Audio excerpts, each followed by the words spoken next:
Саламатсыңарбы кымбаттуу абитуриенттер? Силерди бүгүнкү келгиле экзаменге даярданалы деген сабак менен тааныштырайын. Бардык абитуриенттерди алдыңардагы боло турган мамлекеттик экзаменди ийгиликтүү аяктап, ар бир абитуриенттер өзүңөрдүн каалаган кесибиңердин ээси болуп, Кыргызстанды өнүктүрүүчү билимдүү, илимдүү инсандардан болушуңарга мен тилектешмин. Эгерде силер биология сабагы боюнча экзаменди дайынданып алсаңар, даяр же болбосо тандап алсаңар, мына ушул биология сабагындагы экзамендерге кандай тартипте дайынданыш керек боюнча мен бүгүн силерге кыскача түшүндүрүп берейин.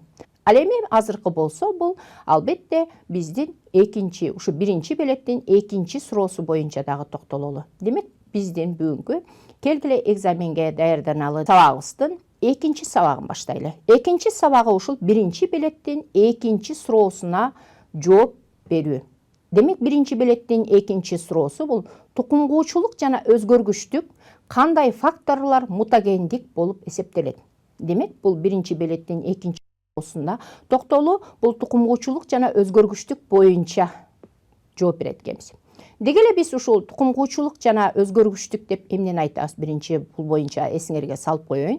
Тукумгуучулук деп бул ата энесинин белгилеринин укумдан тукумга берилиши бул тукумгуучулук деп аталат.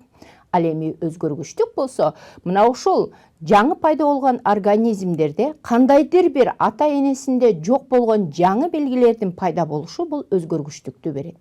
Мына ошол өзгөргүчтүктүн келип чыгышы боюнча биз буларды төмөндөгүдөй эки чоң топко бөлүп карайбыз. Бул биринчи фенотиптик өзгөргүчтүк же болсо модификациялык өзгөргүчтүк, ал эми экинчиси болсо генотиптик өзгөргүчтүк же муну биз мутациялык өзгөргүчтүк дейбиз. Мына ушул биринчи фенотиптик же болсо модификациялык өзгөргүчтүктүн формаларын карап көрөлү. Фенотиптик же болсо модификациялык өзгөргүчтүк эмненин негизинде пайда болот? Бул экологияга көз каранды болот экен, географиялык шарттарга көз каранды болот экен, мезгилге көз каранды болот экен жана жаштык өзгөргүчтүккө карата өзгөрөт экен. Деги эле бул фенотиптик өзгөргүчтүк же болсо модификациялык өзгөргүчтүк бул тукум куубай турган өзгөргүчтүк.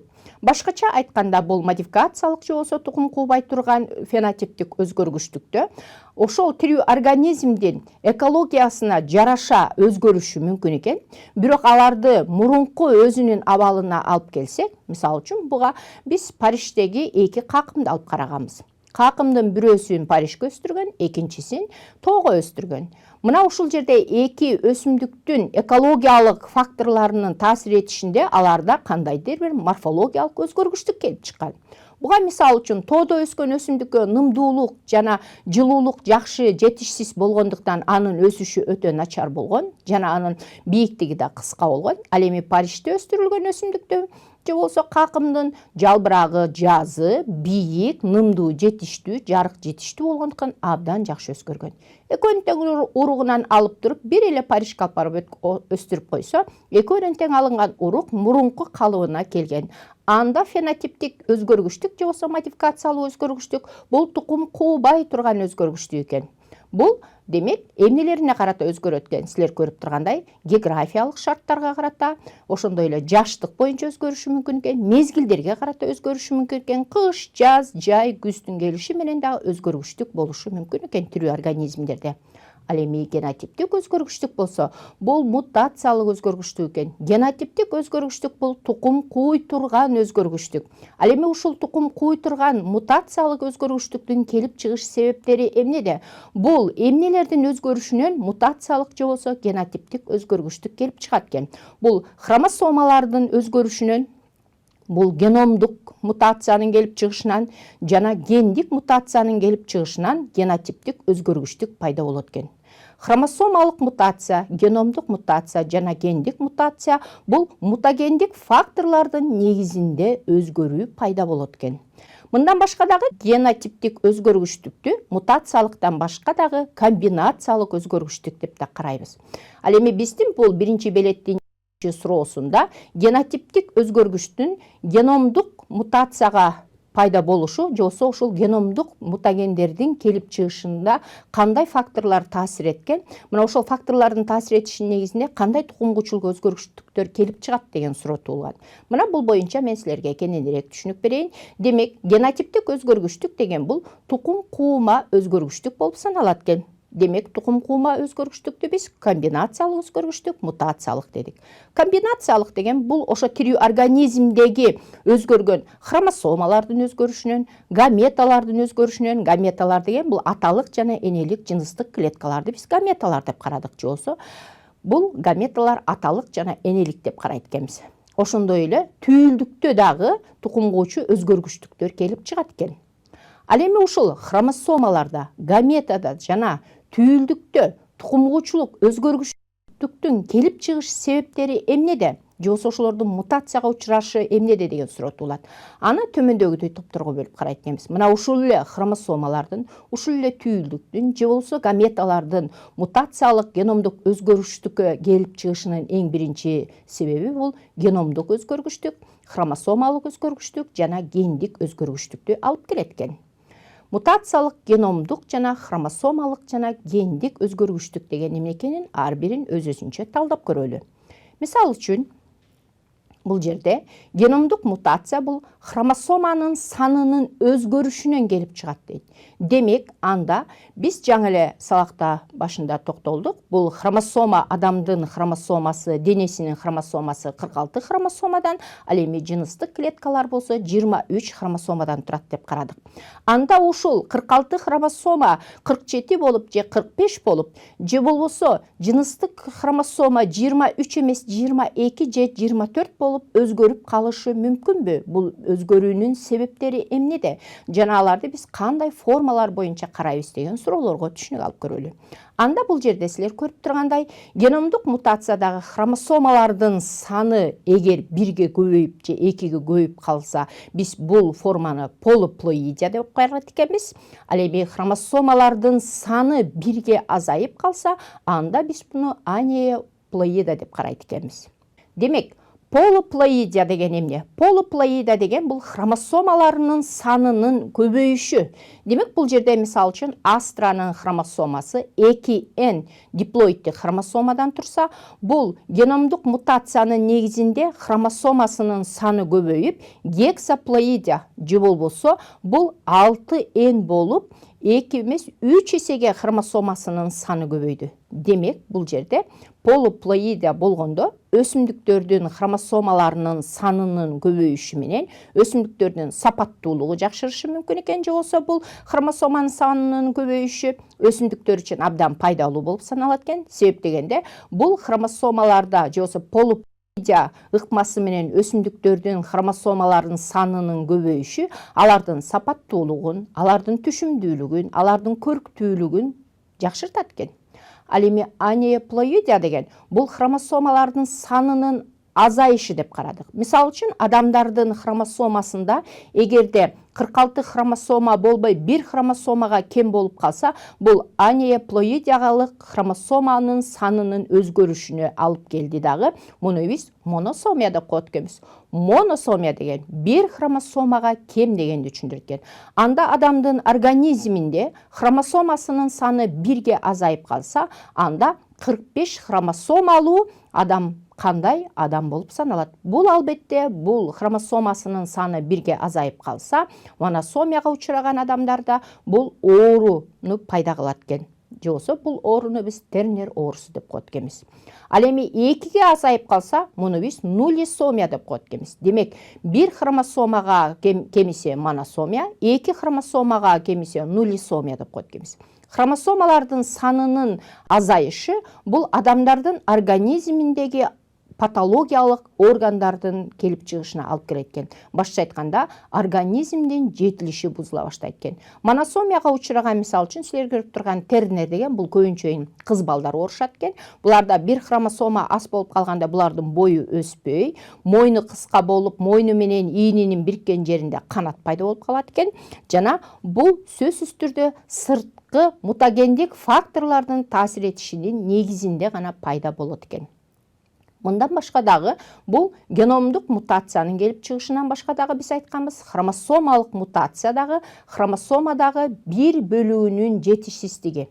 Демек бул мутацияда биз геномдук мутация, хромосомалык мутация деп токтолобуз. Хромосомалык мутацияда силер көрүп тургандай, бир эле хромосомада экеселенүү болуп дупликация жүрсө дагы бул жерде анда адамдын организминдеги жетилүү процесси бузулушу мүмкүн экен. Экеселенип калды, башта айтканда 47 хромосомалуу болуп калды.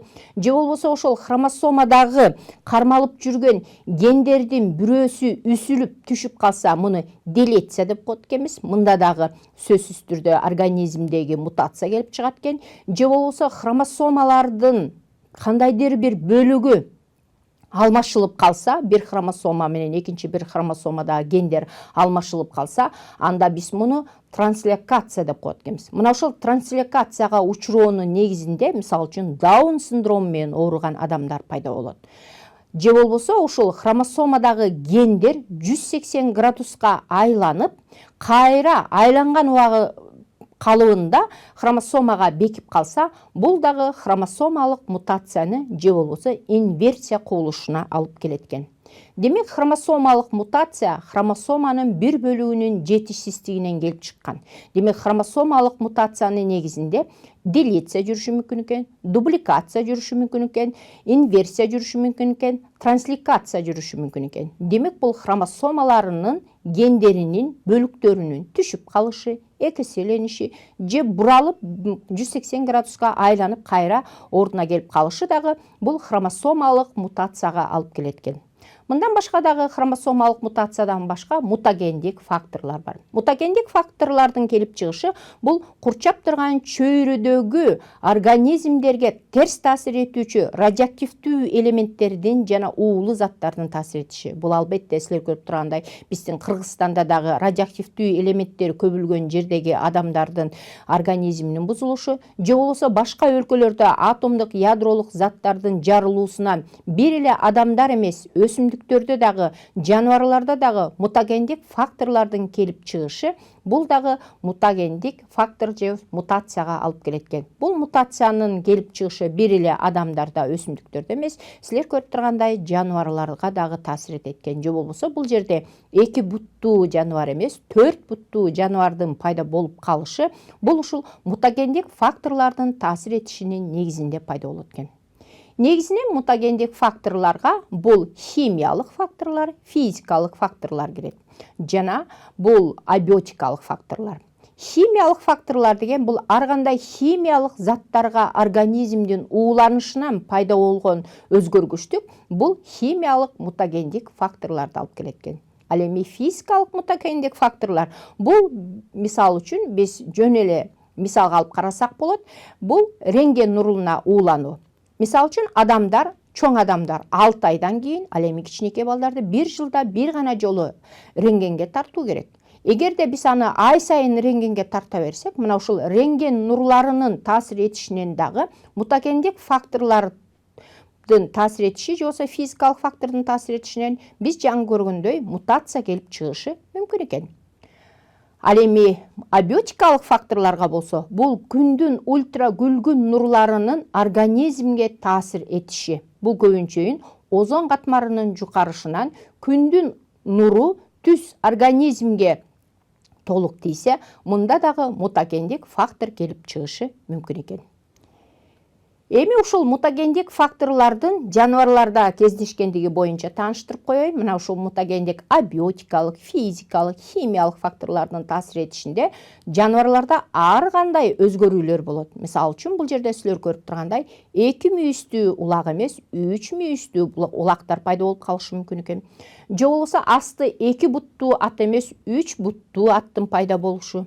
Бул жерде 1 баштуу жылан эмес, 2 баштуу жыландын пайда болуп калышы дагы мутагендик факторлорду себебинен келип чыккан экен. Же болбосо бул ташбаканын 1 баштуу эмес, 2 баштуу ташбаканын келип чыгышы, же болбосо 4 буттуу козу эмес, силер көрүп тургандай 7 буттуу козунун төрөлүшү бул мутагендик факторлордун таасир этишинин негизинде пайда болгон экен.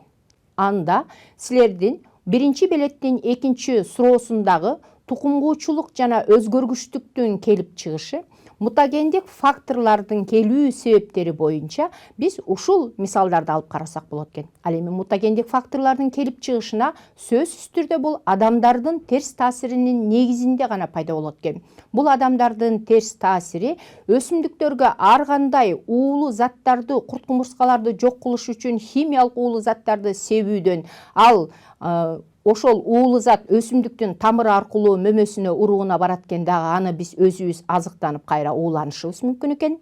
Же болбосо ошол өсүмдүк менен жаныбарлар азыктанышып, жаныбарларда дагы мутация жүрүшү мүмкүн экен. Же болбосо ар кандай уулуу заттарды, мисалы үчүн алтын кен казылган жерде сөзсүз түрдө уран деген радиоактивдүү элемент бөлүнүп чыгат. Бул уран радиоактивдүү элементи өтө күчтүү радиация болгондуктан бул жердеги жашап аткан тегеретесиндеги адамдарда дагы сөзсүз түрдө мутация келип чыгышы мүмкүн экен. Ал эми кээ бир жаныбарларда болсо радиациясы күчтүү болгон жерде өсүп өөрчүгөн жаныбарларда силер көрүп тургандай, мисалы үчүн жылан эки баштуу, ташбаканын эки баштуу болуп калышы, демек радиацияга ууланган түйүлдүктөн пайда болгон организм болуп саналат экен. Мутагендик факторлордон кийин бул мутагендик факторлордон башка дагы организмдерде ар кандай гендик мутация да жүрөт экен. Гендик мутация албетте адамдардын таасири астында ишке ашырылат экен. Мисалы үчүн гендик мутацияга эки башка түрдөгү тирүү организмдерди аргындаштыруу аркылуу жаңы түрдү алсак, анда бул гендик мутацияны берет экен. Мисалы үчүн силер көрүп тургандай, бул жерде бee жана эшекти экөөнү аргындаштырсак, экөөнүн ортосунан качыр деген жаңы түр келип чыгат.